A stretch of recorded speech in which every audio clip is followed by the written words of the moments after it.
Hello everyone and welcome back to my channel. I am going to be starting off today with the Morphe Jaclyn Hill Favorites palette. I'm going to be using the shade that has a star on it in the M433 brush. I already have my eyes primed, and what I am doing here is I'm just using that light brown shade and I am putting that in my lower crease. I want to make this as low as possible.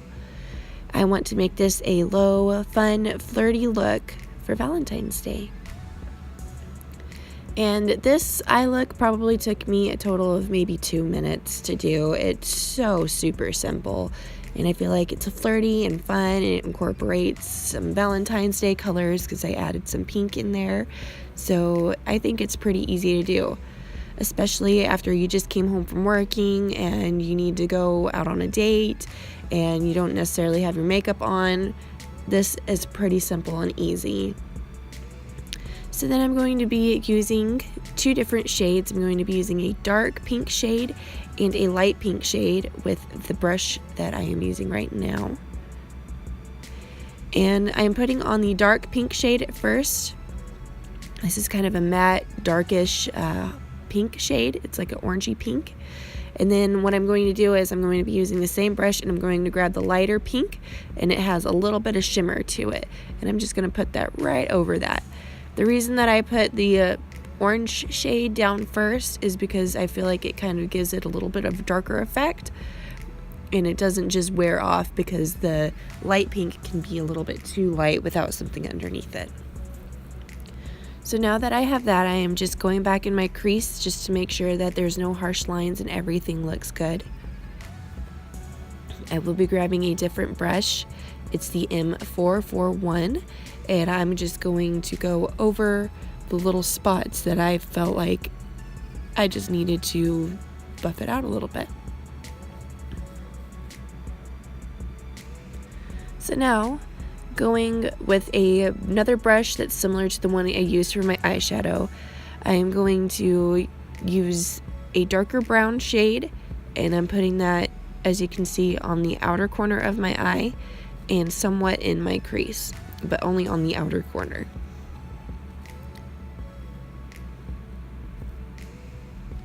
Now I am just using the brush that I initially started off with, the M433 brush and the M441 brush, and I'm just buffing those out so that they look nice and cohesive. Now I'm just going to grab my eyelash curler and curl my lashes. Well, actually first, I'm sorry, I was mistaken. I'm going to grab my Sigma E65 brush and my Coastal Scents Incognito Black eyeshadow, and what I'm doing is I'm just kind of going tight to my waterline because I'm going to be throwing on some false lashes, and sometimes the lashes that I use, they are like spaced out a little bit, it seems like, and it's not just all one black strip. So I like to do this so that I make sure that it doesn't look really strange.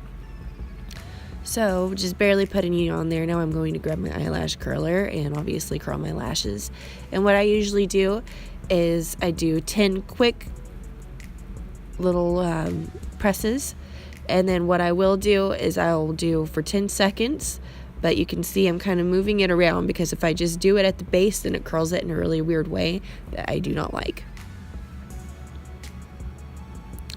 So now that I have that taken care of, I'm going to be using my Maybelline mascara.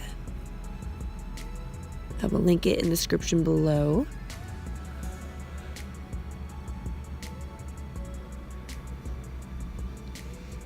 And I do apologize for being absent for so long. I got bronchitis, and then I started a new job, so I've been busy with that. It's a full-time job, so I really haven't had a chance to just sit down and make a tutorial for you guys. And then by the time that I actually had a day off, I ended up getting bronchitis, and you can still kind of hear it in my throat. So it's been really fun as far as that goes. And I obviously got my hair cut. I love it. It's so cute. So now I'm going to be using the Nivea for Men Aftershave, and I love this stuff. It just kind of sits as a primer, and it makes sure that my makeup does not move anywhere. And it smells really good. And then I'm going to be grabbing my NYX HD Photogenic Foundation, in the color HDF 102, and I'm using I think it's an M442 oval concealer brush, and I'm just going to, because the reason I had to use this smaller brush is because I cut the top off of my Photogenic Foundation. I was running out of it, and I still wanted the stuff that was in there, and so I cut the top off, and then I just used my brush to dig out the rest of the foundation and put it on like I am right now with my blending brush, or my beauty blender, sorry. Just going to do that on both cheeks and then also on my forehead. And then I will grab a little bit more and put that underneath my eye, so that way it covers that under eye, because I think what really makes this look is having that under eye super concealed and just making sure that you have like a flawless looking face.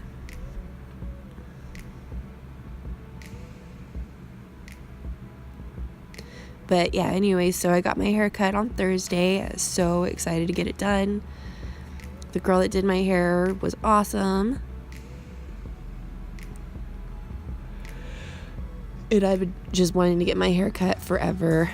I loved my long hair, but at the same time I hated it because it would get tangled, and it just, I felt like never really looked good. So I do love this look that I have right now.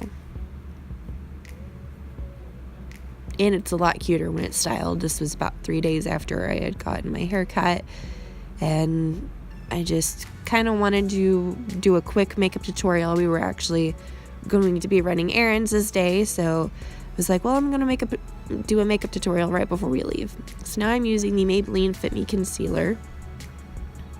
I believe it's in shade 02. And then using my blending brush, or my beauty blender, like I usually always do.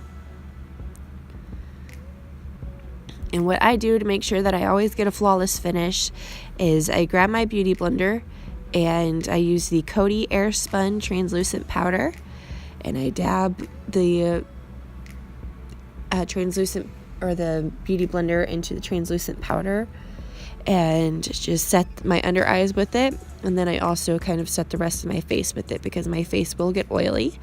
And then I will go back and use that Morphe brush that I just showed, the big thick one, I think it's the S10. And I will just go back over my whole entire foundation and make sure that it's a matte finish, so that there's no chances of me getting an oily face. Then I'll just wipe it off with that big brush that you see there. Dab a little bit in and then kind of swipe it around. Now I am going to be using my IT Cosmetics brush, universal brow pencil. I cannot speak today. It's driving me nuts. And this is how I've been doing my brows lately, for any of you that are wondering. I use the Lancome Sourcils Gel, and I also use my little flat eyebrow definer brush. I will link both of those in the description below. What I do is I make sure that it's like a perfect straight line on the bottom part, and then I comb down the top.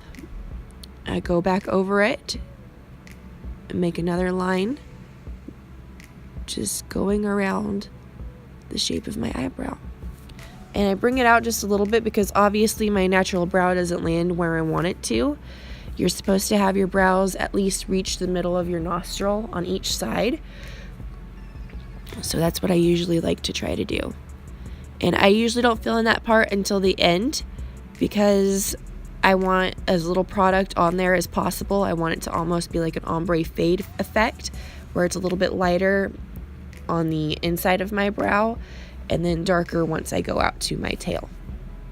And all I really do is just end up wiping the rest of the gel into my eyebrows, and it just makes it look so much better.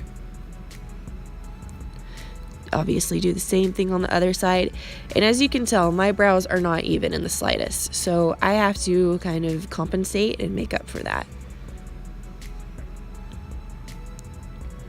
But it's all about practicing and getting to know what your body is like, and getting to know, which brow is higher than the other, which brow has less hair than the other, which brow needs more work, which brow do I need to, I guess, compensate for to make it look like the other.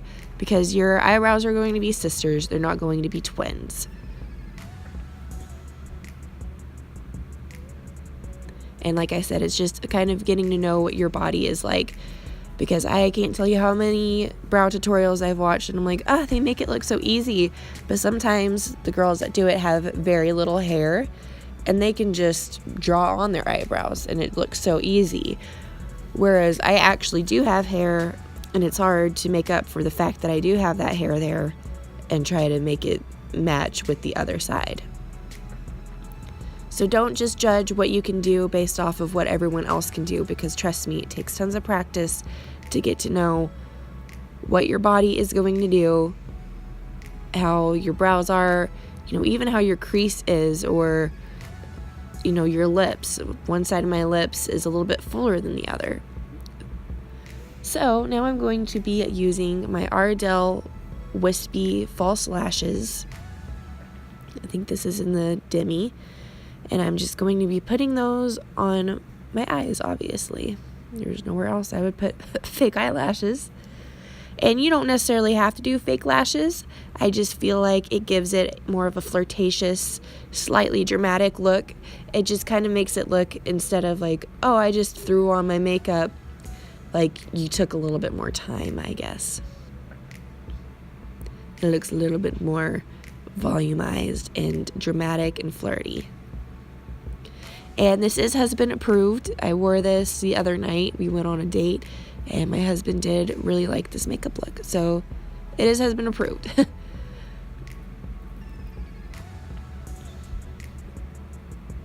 And as I was shaking my lash, it fell on the ground. I made sure that there wasn't anything on it. So that's good. But I'm going to go ahead and put that on like I usually do. And what I try to do is get it as close to my regular lashes as possible.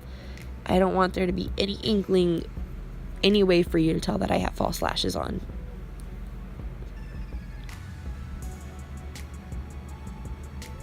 And most of the time I cut mine a little bit shorter, just because sometimes they make it a little too long on the inner corner, and I don't need that.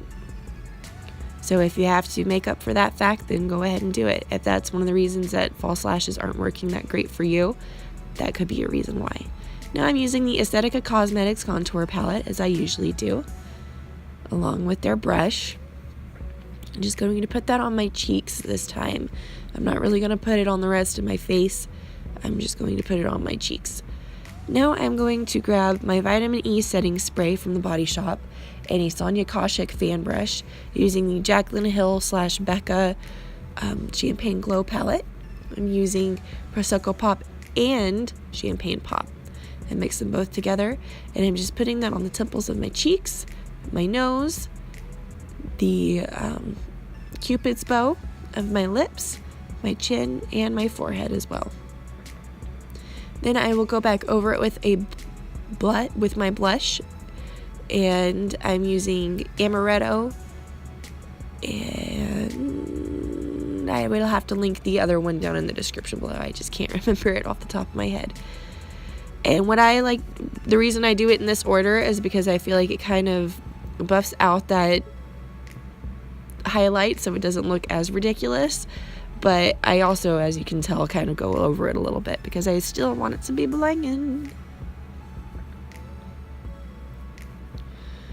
And now I'm going to be using another brush similar to what I used for my eyeshadow. I put that setting spray on there, and now I'm just putting it underneath my eyebrows to add a highlight effect, and also in the inner corner, because this kind of makes your eyes pop and look a little bit brighter and whiter. And the reason I've been using my setting spray is because I think whenever the highlight gets wet, it just gives it a more glossy liquid look and just makes it shimmer a little bit better. So that's why I do that. Now I'm going to be using another brush similar to the one I used for my eyeshadow, and I'm using the Aesthetica Cosmetics Contour Kit, I'm just using a light brown shade for that, and I put that underneath my eyes, not trying to make it dramatic, just a little bit of a difference. Then putting my mascara on like I usually do. Now I'm going to be using the shade Buttercup for my lipstick. This is from Gerard Cosmetics. I got this several years ago whenever Jaclyn Hill came out with it. She came out with 1995 Buttercup and Buttercream. And of course, I had to freak out and get them. So I'm using Buttercup, and then I'm also going to use the lip gloss shade Buttercream over top, which is basically pretty much the same thing as Buttercup, just in lip gloss form. I just wanted a nice feminine girly pink for this look. Wanted to make everything a little bit lighter looking. So that completes this look. I hope that y'all enjoy. Please leave me your feedback on what you like, what you'd like to see next. I'm always willing to take constructive criticism. So please just let me know what you think of this in the comments below. I love you guys. Thank you so much for watching. And I hope that you have a beautiful date night or Valentine's Day, whichever you're going to be having. Thank you. Goodbye. Love you. Mwah.